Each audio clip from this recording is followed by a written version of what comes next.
Good evening, everyone. I hope you enjoyed your dinner. We are going to have a very important and interesting panel presentation this evening, and I have the privilege to introduce the participants. So I'd like to start with Dr. Richard Haass.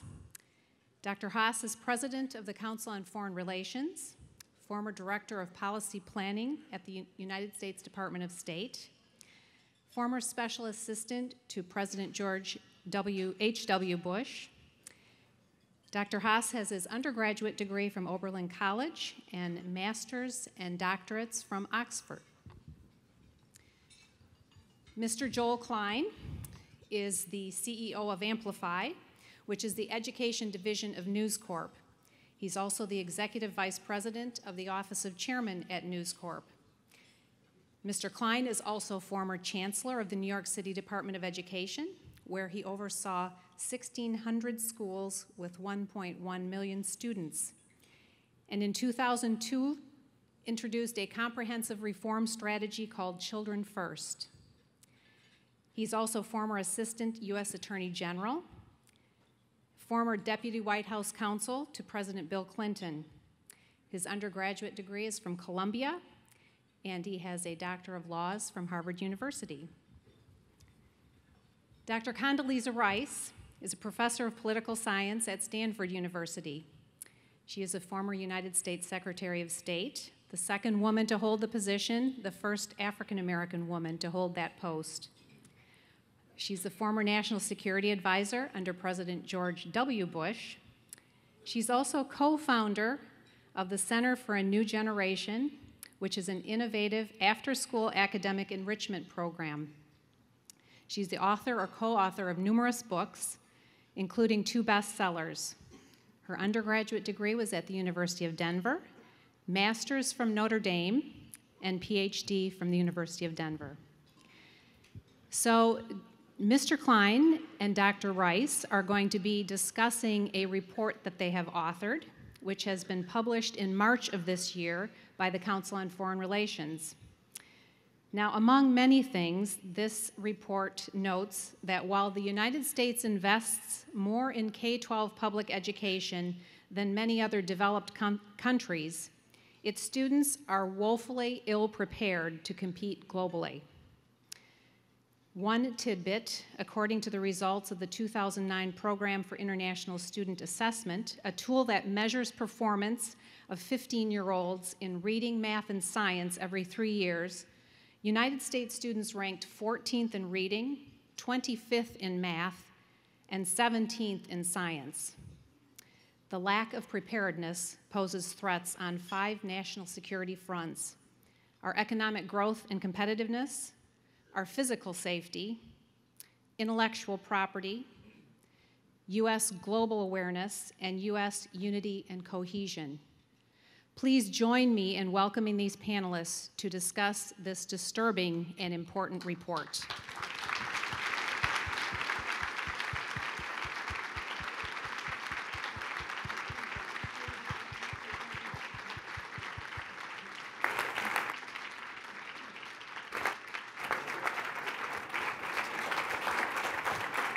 Thank you. You gonna sit in the middle? Right. Okay. You sit next to me.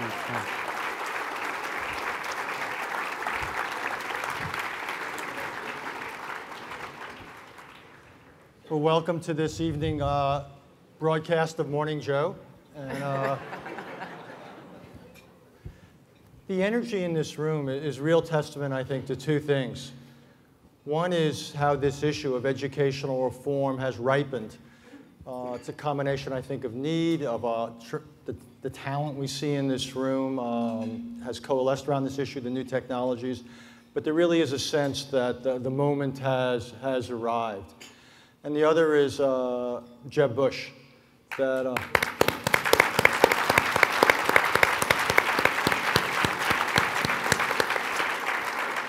I'm a great believer that 2 things matter in life. One is ideas, and the other is people. And that's the real driver of change. It's the real driver of history when you unpack it all. And Jeb's a perfect example in what he's doing. And he's, in some ways, the coming together of a person with real talent and drive and commitment, but with a set of ideas, and this is one of them.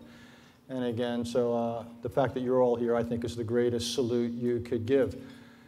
Condi and I come out of the national security background. When we were youngsters, we used to mess around with something called the RAND bomb calculator. And it used to calculate what was known as the CEP, the circular error probable, of the blast effects of nuclear weapons. Here we are today. We've traveled a considerable distance, and in some ways the reason is, and the other person who comes to mind is Mike Mullen, the former chairman of the Joint Chiefs of Staff. When he was asked, what's the greatest national security threat facing the United States? He didn't say Al-Qaeda. He didn't say a rising China. He didn't say Iran. He didn't say North Korea. He didn't say climate change. What he said was the deficit and the state of American society. And I think that's exactly right. And you can look at questions of the budget. You can look at questions of infrastructure. You can look at immigration policy. But above all, it's education policy, because this is the future. And we're not talking about our physical infrastructure. We're talking about our human infrastructure. And Joel is someone who has dedicated the most recent phase of his multi-phase career to this. And when he isn't discovering the best restaurants in Brooklyn, he is focused on improving the lot of young people in this country. It's supposed to be the other way around. It's supposed to be. So I'm going to tell you how Condi's been dedicated to this issue in lots of ways. But about a year and a half ago, I called her up. And he said, Condi, I want you to do something for me and with me. And she said, Richard, I'm too busy. Don't even start. Don't even go there. And I said, OK. And by the way, we've bet on many football games and all that. So I said, before the end of this conversation, you are going to agree to what I'm going to ask you. And she said, no way. I said, right. I said, we at the Council on Foreign Relations, who spend all of our time working on things like China and Mexico and all the traditional foreign policy issues, we've moved our agenda. And increasingly, we're also focusing on things domestic. And what we want to do is a report on education. And we don't want to repeat what everyone else has done. But what we want to do is look at education through the prism and the filter of national security and basically ask the question, what is the relationship between the challenges above all in K through 12 education and the national security of the United States? And it didn't turn out actually to be a terribly hard sell. First, she cursed me, because she knew I had her at that point. It didn't even take a follow-up phone call. She was there. And she and Joel then co-chaired this task force report, basically our version of a commission. And the whole idea was to take people of disparate backgrounds, educators, but also national security people who often don't come together in the same space, and essentially say, or raise the question about what is the relationship between the educational challenges we face and the national security challenges we face, and to put this, in some ways, to recast this issue, to reframe this issue for a broader audience, in some ways beyond just you all. Because in some ways, the fact that you're here reflects the fact that you're here, at the risk of being redundant. But what we wanted to do is get it at people who read foreign affairs rather than some of the Chronicle of Higher Education and journals such as that. And so what they've done, the two of them with about 24 other people, helped put out this report. If you haven't read it and you'd like to read it, it's on CFR.org. And it is there. And the idea was not so much to resolve everything, but to put the issue center stage. So let me just turn to them to start and basically say, what is let's just deal with the basic question, which is, what we write, is there a close link between, don't play you after you, between the state of K through 12 education and the state of America's national security? Secretary Rice. Thank you very much, Dr. Haass.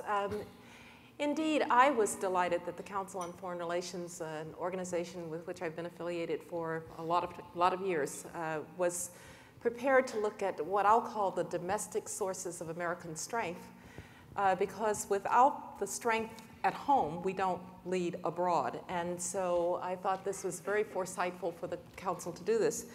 Secondly, I was looking forward to the opportunity to work with Joel, who I'd gotten to know and who I admire so much for what he did in New York City and what he continues to do on education reform. And it really was a great task force. And I would just make 3 brief points about this link that I think we all found between national security and education reform.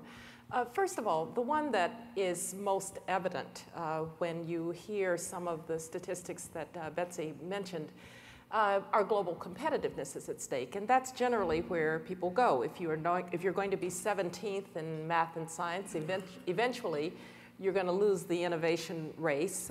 You are not going to be able to educate people for the jobs that are available. Those jobs will go elsewhere, our global growth and competitiveness. And that, in some ways, is the most obvious link. If we are not preparing people for the workplace of the 21st century, then we are not going to long be the world's most competitive and innovative economy. A second, in some ways, more surprising one for me was brought to us really by Pete Guerin, the former Secretary of the Army, who talked about the problems in our education system and the relationship to the armed forces. The inability of some fully 70% of Americans to actually qualify for service in the armed forces ought to be a red flag for anyone. Now, yes, there are other reasons for that, incarceration, obesity, but a fair amount of it is that people can't pass the basic skills test to get into the military. So just imagine that. A country, developed country, most powerful country in the world, and we can't get people to pass the basic skills test to get into the military. In some ways, the analog of that for me as Secretary of State was realizing how few people start to learn foreign languages in a timely fashion, meaning when you're younger. How many people can actually find something on a map that is not the United States of America. The fact that we don't have people who are prepared to go into the intelligence agencies. So we're robbing ourselves of talent in literally the national security infrastructure of the country. But third, and to me, most importantly, it's a tragedy that people will not be prepared for good jobs and will therefore go on the dole because they'll have nowhere else to go. It's a tragedy that people can't serve in the armed forces or the foreign service or the intelligence agencies. But the United States of America is held together by a great national creed, not by ethnicity, not by blood, not by religion. Our national creed is an aspirational narrative that it doesn't matter where you came from, it matters where you're going. You can come from humble circumstances and you can do great things. And the only way that that is true is if you have access to a high quality education. And if it ever becomes the case, as it is increasingly now, as I've said many times, that I can look at your zip code and I can tell whether you're going to get a good education, then the social fabric of this country has no chance to hold together. And we will be pit one against the other, those who are capable and those who are not, those who are employable and those who are not. And I can assure you that the sense that you might not be able to control your circumstances of birth, but you can control your response to your circumstances, that will no longer be the way that Americans think about themselves or about each other. And that gives way to envy and aggrievement and entitlement. So to me, at core, the real problem for us in national security is not just our competitiveness abroad, not just our institutions of national security, but this great national narrative, this cohesion that has made us the country that we are. 10028.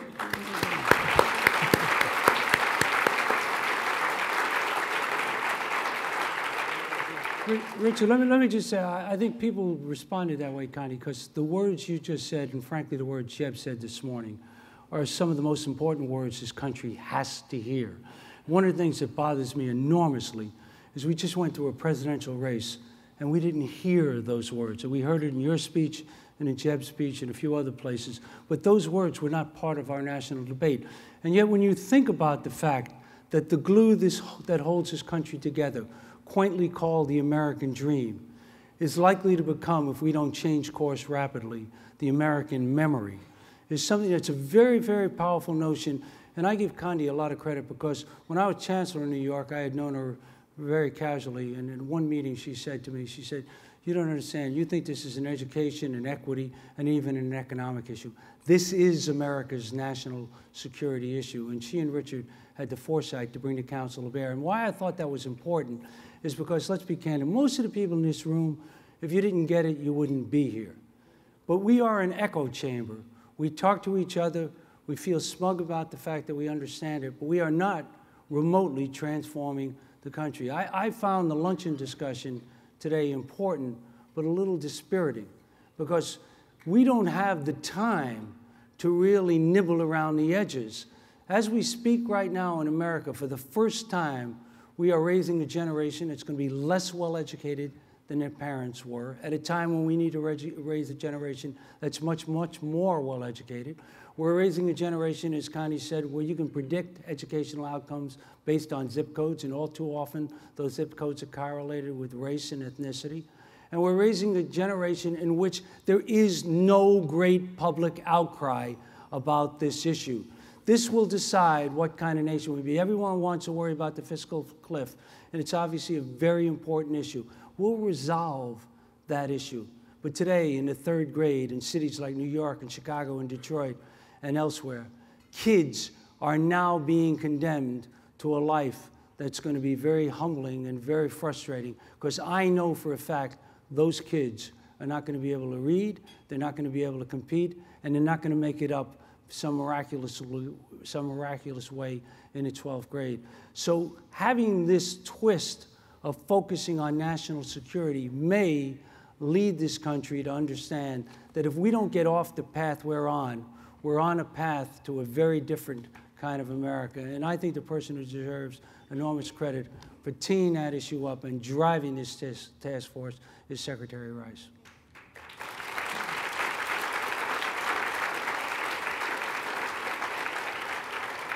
Well, let's talk for a minute about what it would take to, if you will, close the gap between where we are and where we want to be. I mean, one way to think about it is in STEM and just sort of basic skills. But one thing we've decided at the Council on Foreign Relations is that also there's a large issue of content. What got me to this point was 2 things. One is when I taught at the Kennedy School, I was stunned that the non-American students knew a lot more about American civics and the basics of American foreign policy in the world than the American students. More of the non-Americans had read de Tocqueville, Bryce, the Federalist than the Americans. That was one thing that caught me up. The other was a recent experience where I spent some time with a young man who was graduating from Stanford in computer sciences. And I started asking him about what he studied beyond computer issues. And I was shocked that he could graduate from this amazing university where Condi teaches, and he hadn't had one economics course or one history course.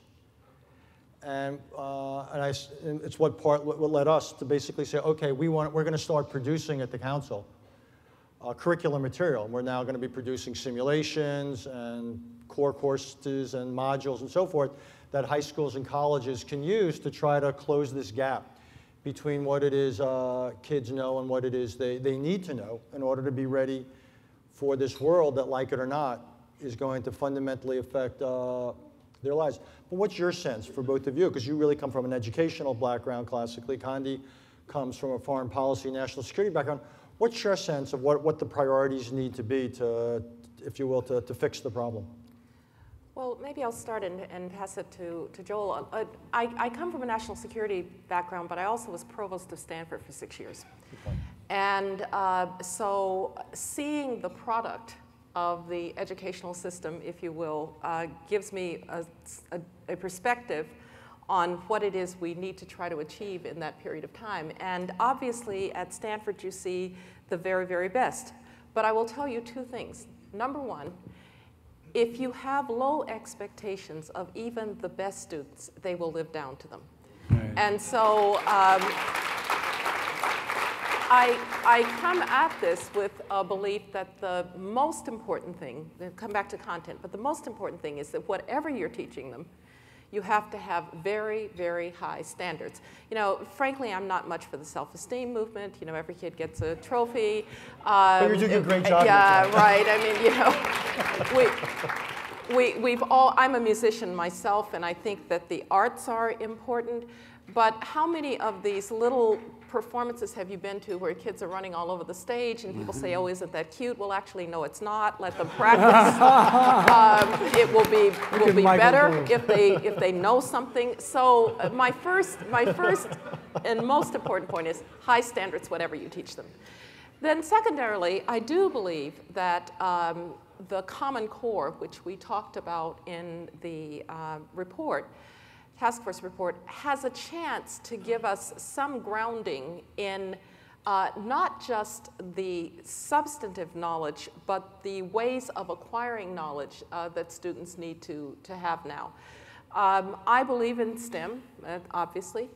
As I said, I would like them to be able to write. That is a very undervalued skill, particularly these days. I think it would be very useful if indeed some civics education were included. But the most important thing is whatever we're going to do, we need to do it in a common way. And now I'll say something that's slightly controversial. The country, and I mean the United States of America, has to have some sense of what all kids are going to acquire as a set of skills levels, which is why I think the Common Core is a good idea. It doesn't mean that we don't have local control of education, and the states are obviously the place where this is going to get done. It does mean, however, that in a highly competitive and highly mobile labor pool, Alabama and California and Texas and Vermont have to have some sense that their kids have a common basis of knowledge. And so since the Common Core came up through the National Governors Association, was in that sense a local initiative, I would hope that we can have more discussion about how to make certain that it's implemented. I agree with Connie. I was watching when you talk about a self-esteem movement, Michael Gove, who's really doing Herculean work in the United Kingdom right now. He got all excited. So let me tell you, here's the zeitgeist. In the K-12 system, and this I think goes to the heart of it, in the K-12 system right now, there is this deep belief in the controlling zeitgeist is that we need to develop a kid's self-esteem so she can perform. All we got to do is reverse that and tell people they need to perform in order to have self-esteem. If we get that right, we will change the system. I think in addition to things, I think Common Core is critically important. I think elevating standards is important. Jeb laid out 5 things. For me, I think there are 3 things that have the potential. They're not easy to achieve, but I think they are the things that could change the system. First of all, if I could wave a wand tomorrow, I would make K-12 teachers America's heroes. They would be the profession that we all aspired to. They would be seen like in places like Japan, where they call teachers sensei, reflecting what they call lawyers, doctors, university professors. Think of the difference between the way we view university professors in America and the way we view K-12 teachers. And places like Finland have this right. We have it 100% wrong. We have decided to trade unionize rather than professionalize. We have decided that seniority is more important than excellence. And when you do that, what you end up with a race to the bottom, and that's what we've created in K-12. Second of all, given where we are, I think, and I agreed with Jeb's comment today, a lot of people disagree, I think choice is critical, and it's a fundamental backbone of the report. And while it was not unanimous, it was enormous support from lots and lots of quarters. No one in this room would voluntarily agree to send your kid randomly to a school in D.C. Understand what I just said. No one in this room would send your kid randomly to a school in D.C. You would move, you would go to private school, you would pull strings, but you would not just say, I'm down with that. On the other hand, whose kids go to those schools? In New York, we had an acronym for it. They were called OPC, Other People's Children. As long as we send other people's children to schools we won't send our children to, shame on us. And the way out of that is choice. And the way out of that is choice. No, I insisted on it for my daughter. I think we should insist on it for other people. If you think about K-12 versus post-secondary, we've got a lot of problems in post-secondary, but people from all over the world come to America to look at our post-secondary schools. Nobody comes here to look at our K-12 system. There's a reason for that. Post-secondary are not guaranteed a catchment area. They're not a monopoly provider. And in the absence of competition, we're going to continue to hobble along. And the third thing, I think, is something that Giselle Huff and others have been pushing for a long time. I learned about it for the first time from her when I was chancellor and I was here, and she said, stop trying to fix a broken system, create a new and effective system. And we've got to rely on technology like everybody else does to empower our teachers, engage our students, and change the whole service delivery process. So to me, those three things are the mission critical issues. Let's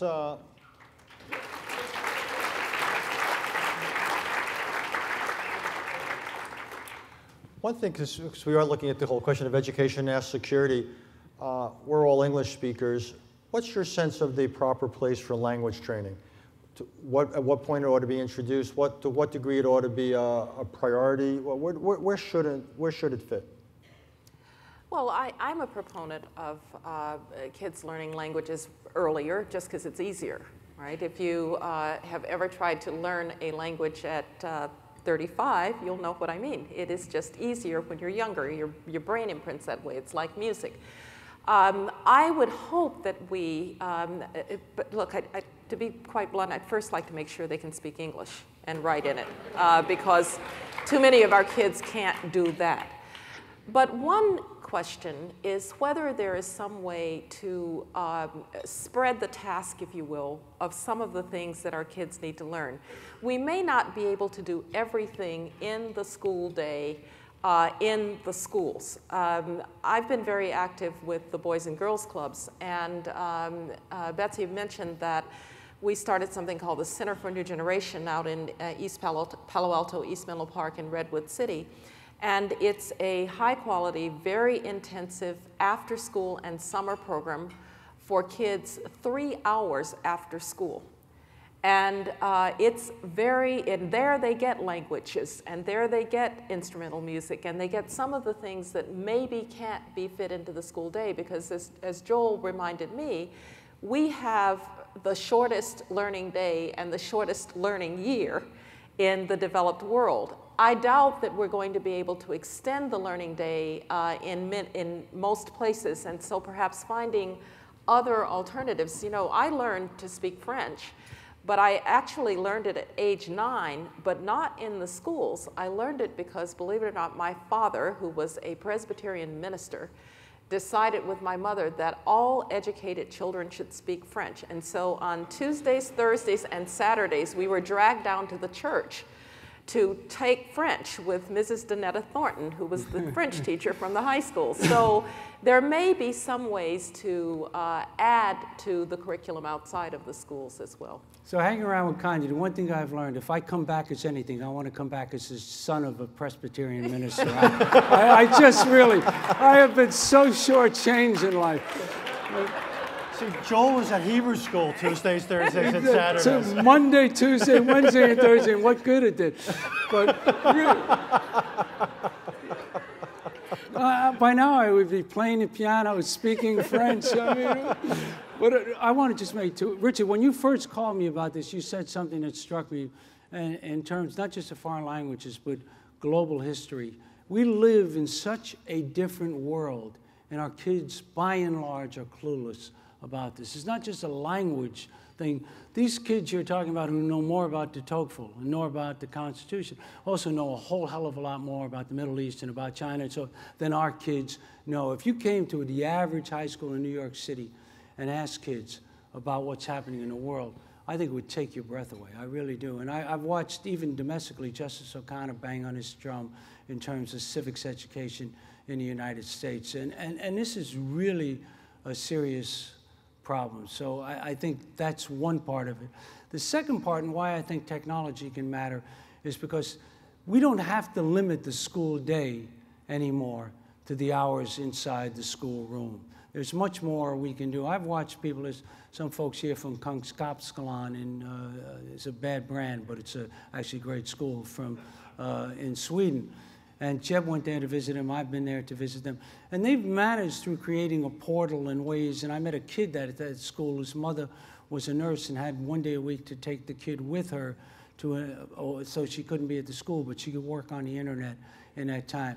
And you know, Jeff Canada, who's one of my heroes, had a big idea, and that is, he said, look, how can we're the only profession that admits we're failing at what we're doing for our kids, and we all go home at 3 o'clock. I mean, there's got to be a way to think differently about the dimensions of this challenge, and I think technology is part of that problem. But I want to go back to where Condi's started, because as important as music and art is, and as important as global history is, and so forth, kids who can't read and kids who can't do basic mathematics are not kids who are going to master global history, or are going to do higher order or critical thinking. And so we have got to figure out both how to build the foundation and then build on the foundation. Right now, tragically, we're doing neither. Condi, you began by pointing out the fact that in many measures, the United States versus other countries, we're falling behind. And 30, 50 years ago, we ranked a lot higher than we are now in basic skill sets. What is it that others are doing better, or to put another way, more positively, what can we learn? What is it that we can learn and, if you will, import here from others? Well, let me answer that, and then just a cautionary note on the importation idea. I think one thing that we clearly can learn is Joel's point about teachers. The way that the profession is treated, the people who go into the profession, the training that people get in the professions. Look, I was provost of a university that has a very high-ranking education school. But I think there are real problems in schools of education in the way that teachers are trained. And so one thing that we can look is how the profession is treated in other places. Secondly, obviously, I think the standards issue is a major one. One thing that I learned on the task force, kids in Korea are learning in grade 3 what our kids are learning in grade 5. Why should that be the case? There's no reason for that, and so we obviously are not having high enough standards. Now, the reason I say there's a caveat, I think there's undoubtedly a lot we can learn from others, but we're not China and we're not Singapore, and we're not Finland. We are a big, diverse, federal, very complicated country.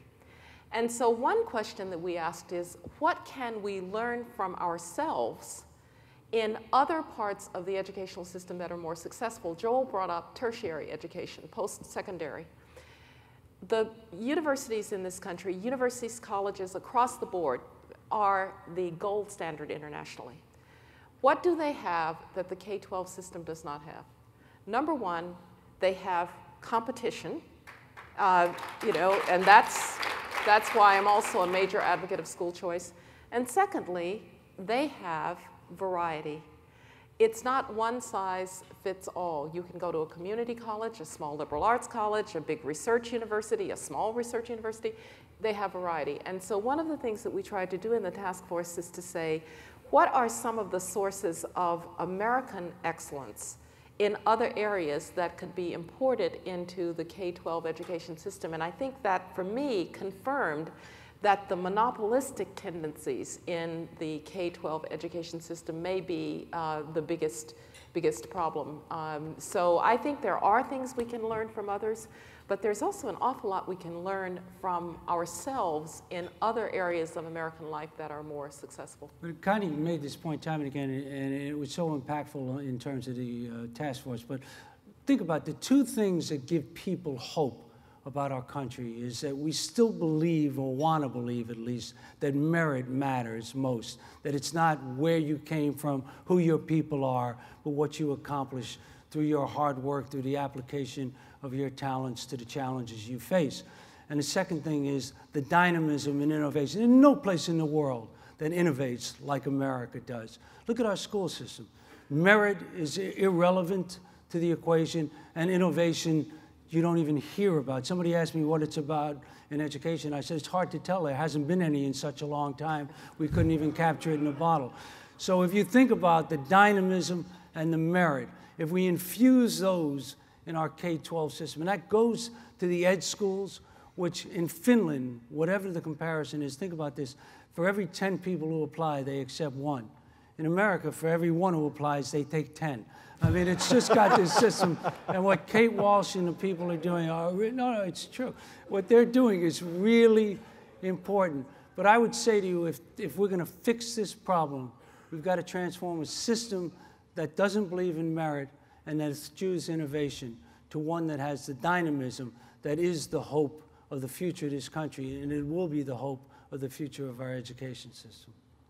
So building saunas in American schools is not what we learned from Finland. But let me give you an example. The last thing I did before I left the public school system in New York, and think about this, is I was with somebody who's the president of IBM, and he was a friend of mine, and I said, you know, you've been a good friend, but truthfully, you haven't done enough for our schools. He said, what would you like me to do? I said, here's the idea. I'd like to create a school, take a 2-year community college, mix it with a 4-year high school, and train people to be technicians.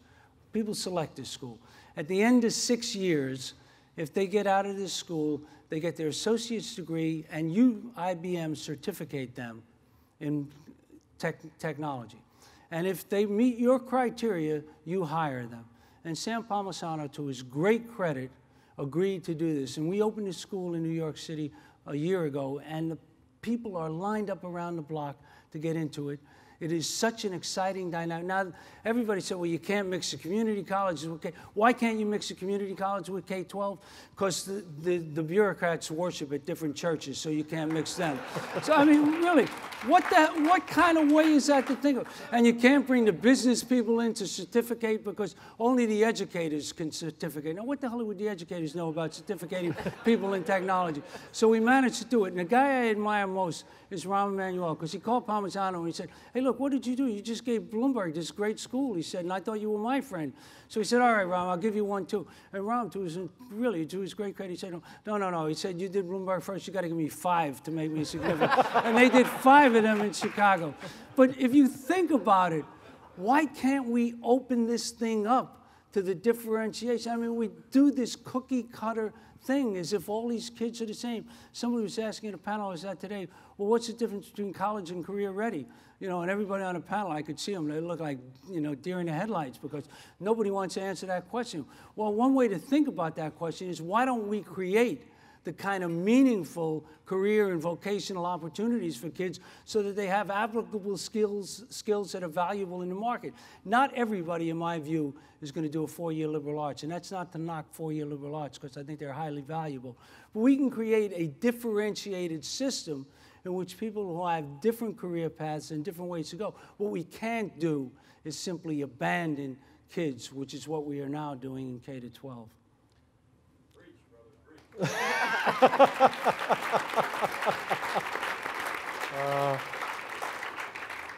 I'm going to ask a few people here to improve the quality of the questions. And we're going to begin with Hannah Scandera, who's the Secretary Designate in New Mexico for the Public Education Department. Good evening. We started the conversation tonight with Dr. Haass saying people and ideas matter most. We've put a lot of ideas on the table that are important. If you had to articulate your #1 idea that changes education and therefore our national security, our economy, and our nation, what would it be? And if we don't deliver on that, what do we look like in 20 years?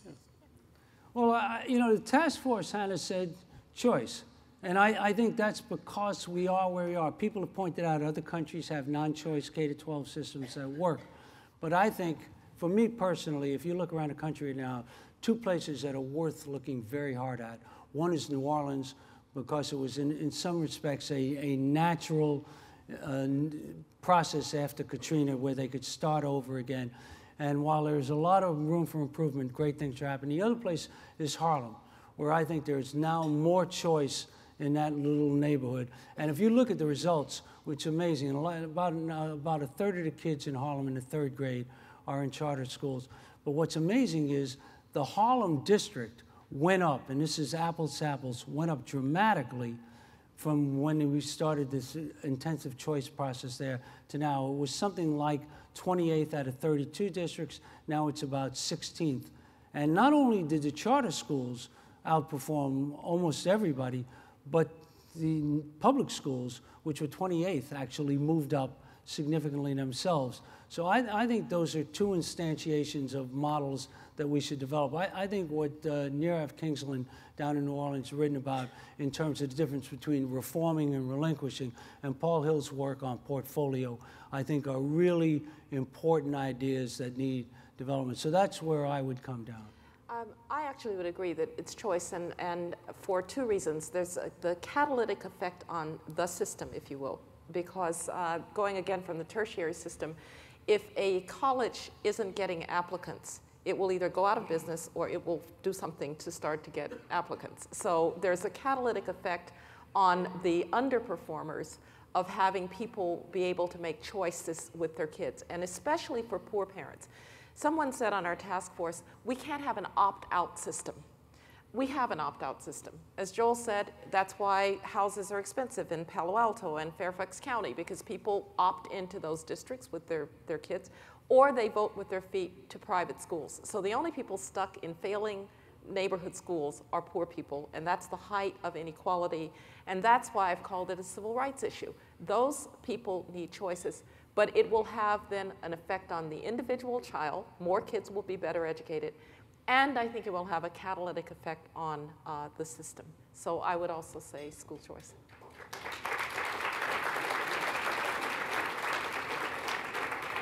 I would only add standards to the I think it's important that we as a society set very clear expectations for what it is we want. Michael Gove's the Secretary of State, not in the sense that Condoleezza Rice was, but as a member of the cabinet there, the Secretary of State for Education in the United Kingdom, where I got educated. So I look forward to hearing your questions, sir. Thank you very much, Richard. Can I say, Joel and Condoleezza, it's been an absolute pleasure to hear you. It was worth traveling coach class on United Airlines. The ultimate compliment. To hear you speak. It's the first time I've ever worried about your judgment, Michael. Yeah. Austerity is biting in Europe. Richard, you made the point that ideas matter when you're changing things, and they also matter in national security. And one of the reasons that America won the Cold War is that it recognized that this was a moral conflict as much as anything else. And America realized that it couldn't win the Cold War, and it couldn't win non-aligned nations, in particular, if it still had the scandal of segregation in the South. So winning the civil rights battle at home was a precondition of winning the fight for liberty across the globe. Now, I think, looking from the outside, if you'll forgive me, that there's the same danger now. Absolutely. When I go to China, and I criticize them for their lack of democracy, they say, yes, but we're educating all our people. You don't educate all yours in Britain and in America. And then when I've been in the Middle East, and I've talked to people there who are on the edge of radicalism, they say, look at the grotesque injustices in your British and European and American nations. We would never allow that under an Islamic state. Now, these are self-serving, versions of the truth. They're lies even. But nevertheless, they have power. And I wonder to what extent American political leaders can articulate the case that actually, as long as there is inequality driven by education in America, that America's capacity to provide the moral leadership that the world needs is compromised. And then when people hide behind the arguments of states' rights, and they say, no, we don't want, core common standards because we need to, protect our states' rights. One of the things it reminds me of is the argument in the 1960s about people who said that states' rights trump the rights of citizens. And in particular, and I speak as a conservative, it worries me that people don't accept that, as you said, Secretary Rice, this is the civil rights challenge of the time. If you're a poor citizen in Mississippi, behind the mask of states' rights, there is no choice and no diversity and no pluralism for you. Almost all of the schools are bad schools in that state, and almost all of the children face a bleak future. So surely, both the party of Lincoln and the Democrats can get together and say, we need to solve this civil rights battle now in order to ensure that America can lead again as it has so magnificently in the past.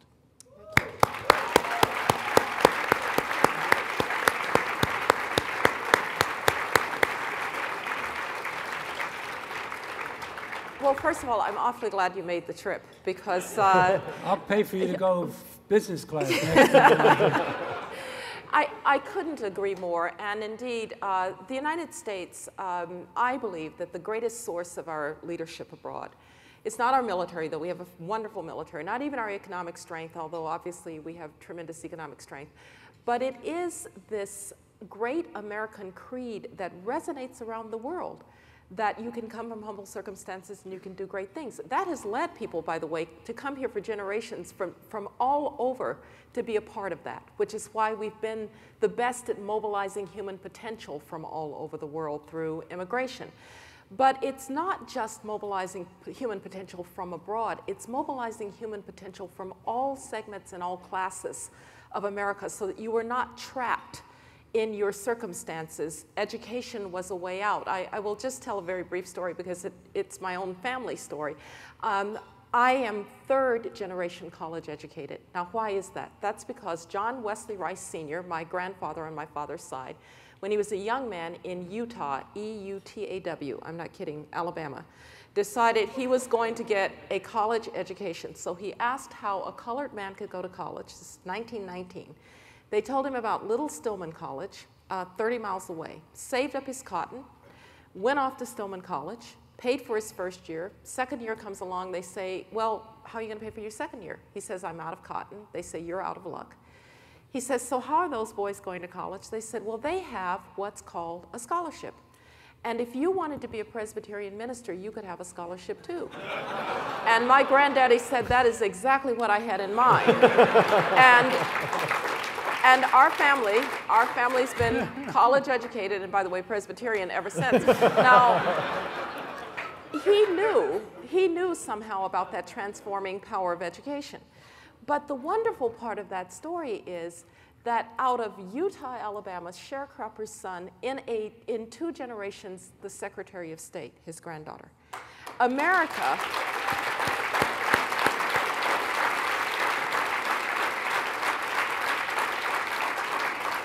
whatever people have thought of our policies around the world, whatever people have thought about us in any other way, that story resonates.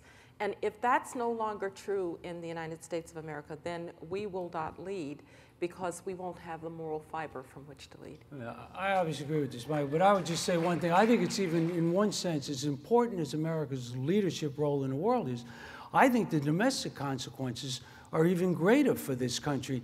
When we have a country in which there's virtually no social mobility, if you look at the percentage of kids from the bottom quarter of the economic spectrum and how few of those are going to high-quality colleges today, and social mobility is really drastically different. We don't want to fully get our heads around that. So I don't think this is just in terms of our global leadership. I think we can eat ourselves up from the inside. I really believe the question for, Tom Brokaw wrote about the greatest generation, where people would go fight and die for this country with pride because they believed in exactly what Secretary Rice is talking about. I think the question for our generation is not whether we'll fight and die literally, but whether we will fight for an America that believes in the American dream or whether we allow it to become the American memory. As long as we divide ourselves, what's going to happen is the hollowing out of the middle class. And if that happens, we're going to lose hope. And if we lose hope, the global consequences will almost pale in comparison to the domestic consequences.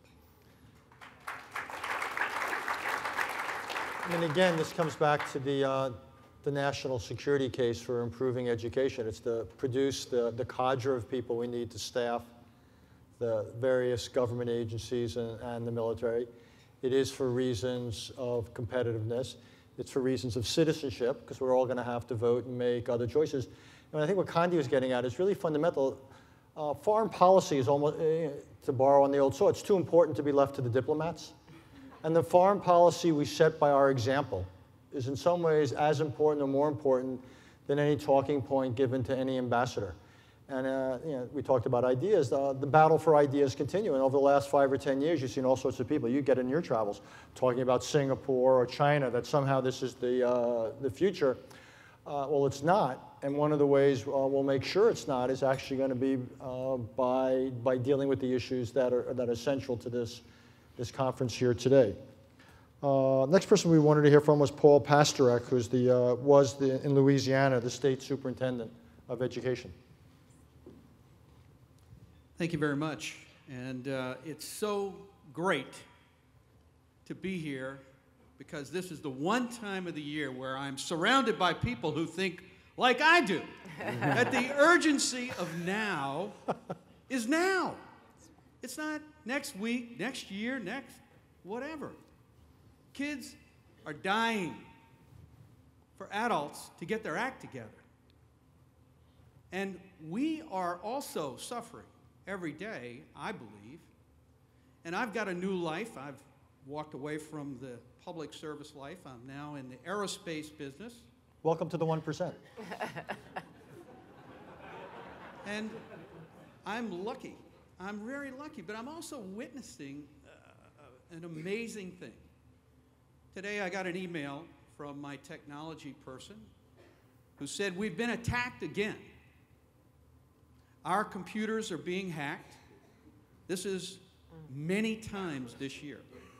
We do government defense work. People are hacking our systems, trying to get our secrets, trying to understand what our government is trying to do to protect our citizens. And the urgency of now to me is there are millions of jobs that are available for kids all around this country. In the area of protecting our homeland, whether it's protecting our secrets or fighting on battlefields far away. And the technology arena is so important. We saw it in New Orleans after Katrina. When we lost technology, we lost order. We lost law and order. Technology is a huge benefit, but a huge risk. There are so many people who want to say that kids just can't learn. Some kids just can't learn. So I would say, do we really believe kids can't learn? Aren't there really opportunities for kids? And isn't our security at stake in a lot of other ways other than on the battlefield, but in the secrets, in the intellectual property of the United States and the people who work on this? And when are we going to connect these dots? When are we going to break this system down? When are we going to blow up this system and this mentality? And I'm just excited because Governor Bush brings us together once a year to reflect on this, and we get to hear people like you help us understand. So please, help me understand. How do we connect the dots? How do we make this real, and how do we bring it to the urgency of now? Let me say a word on this, Paul, because you're a man who did precisely that. I don't know how many people in this room know what Paul Pasterek did in Louisiana, but you would not have had the recovery school district. You would not have had the results that he had. And Hannah raised a question based on what Richard said. You talked about ideas and people, and you asked about ideas. Let me tell you, as important as ideas are, there are billions of ideas out there in the hands of weak leaders and people who can't execute and get things done. Bad ideas end up on the cutting room floor. And I'm about people. And when I see guys like Paul Pasterek, and I've been waiting all day to say this, and I want to say it right now. A lot of people have talked about my friend Tony Bennett lost. And it's painful for me because I think he really was a true leader when it came to education and didn't sit around and check in with all the pollsters and hold his finger to the wind and figure out what the hell he needed to do to get reelected. Because unlike most people, he actually thought doing something was more important than perpetuating himself in a job. And I will say this.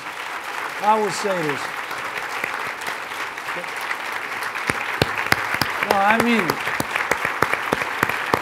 No, I mean it.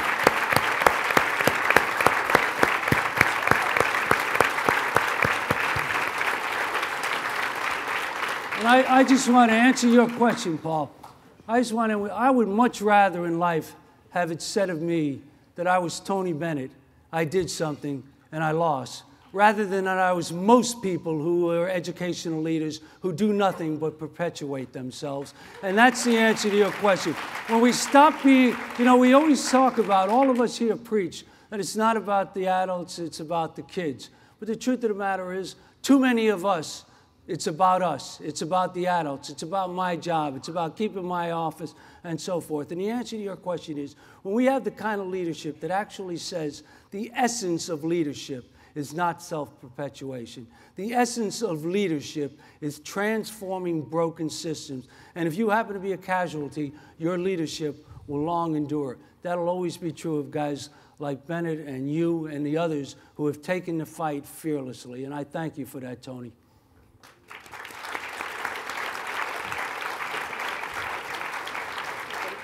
Let me, yeah, it's just in some ways a version of it, which is, if you're an advocate of change in this issue, is the general answer evolution or revolution? How big do you need to think? How radical do you need to be in this area? What's your sense? Because you've worked at it now from various levels.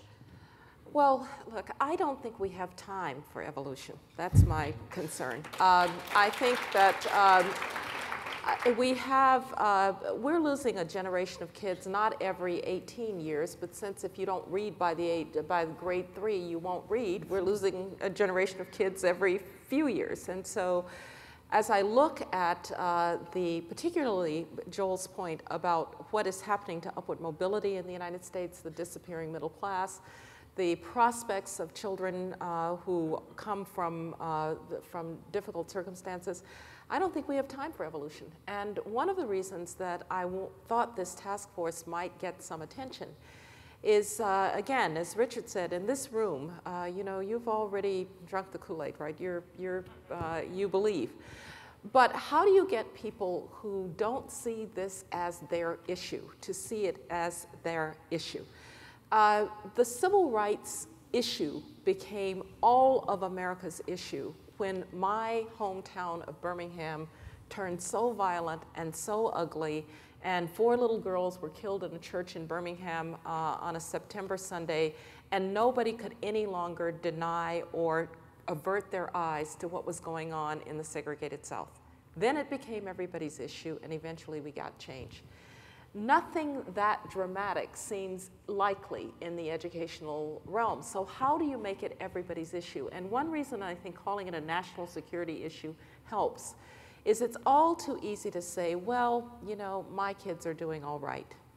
And if that kid doesn't get well educated in East Oakland, well, you know, it's really not my problem. I'll feel bad, and maybe I'll give a little bit of money to the education drive, or, you know, but I don't really have to act. Well, we hoped by saying, look, this is a national security issue, which means it comes and sits at your door, that people will understand that it is not about other people's children, it's about our country. And if it's about our country, then we all have to be driven to act. And given that I believe strongly that good ideas and people matter, but so does collective action matter, making sure that when people stand for office, they've got an answer on what we're going to do about the poor state of education in the United States of America. We would never allow somebody to get away with not having an answer about the economy, or maybe not even having an answer about foreign policy. But this is an urgent issue. We don't have time for evolution. Yeah. What in part led us to ultimately produce this report and try to recast education as a national security issue was the debate some 10 or 15 years ago about HIV/AIDS. And when people said, you just can't look at this, if you will, through the prism of health, but this is something that would destabilize countries. And in the course of destabilizing countries, beyond the human consequences, these create failed states, and this would have all sorts of national security consequences. And the fact that the administration that Condi served in at a senior level I was in, and Jeb's brother was the president of, did so much in this area. That to me was a perfect example of taking an issue from one realm, if you will, and by recasting it, you created a broader, a much more powerful coalition. And my own sense is that education is an issue where this can be done as well, and it's because of people such as yourselves who have dedicated your lives and your careers to it. Speaking of which, the 2 people up here, I mean, Joel had, I thought, one of the most difficult jobs in America. As chancellor of schools in the city I'm lucky enough to live in, and day out for year upon year, he went in and did battle. And if that's not the definition of public service, I don't know what is. And Condi, who I've been lucky enough to work with in several administrations and both in and out of government, she too has given to this country in enormous ways. And the fact that she now is one of the standard bearers, along with Joel, of the education debate is one of the reasons I actually feel fairly confident. I actually think this issue is increasingly a cross-partisan issue. And a lot of the improvements that need to be doing don't take actually extra resources. They take using existing resources differently. And that, to me, opens up tremendous possibilities. So I want to kind of end where I began. I want to thank Jeb for his entrepreneurship and his commitment.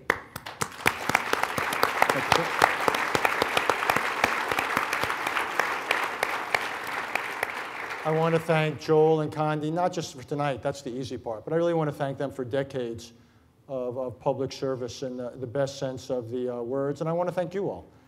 The fact that you're here and the fact that you are working this issue day in, day out, year in, year out, it's one of the many reasons I'm so optimistic about this society and this country. So thank you all. Thank you.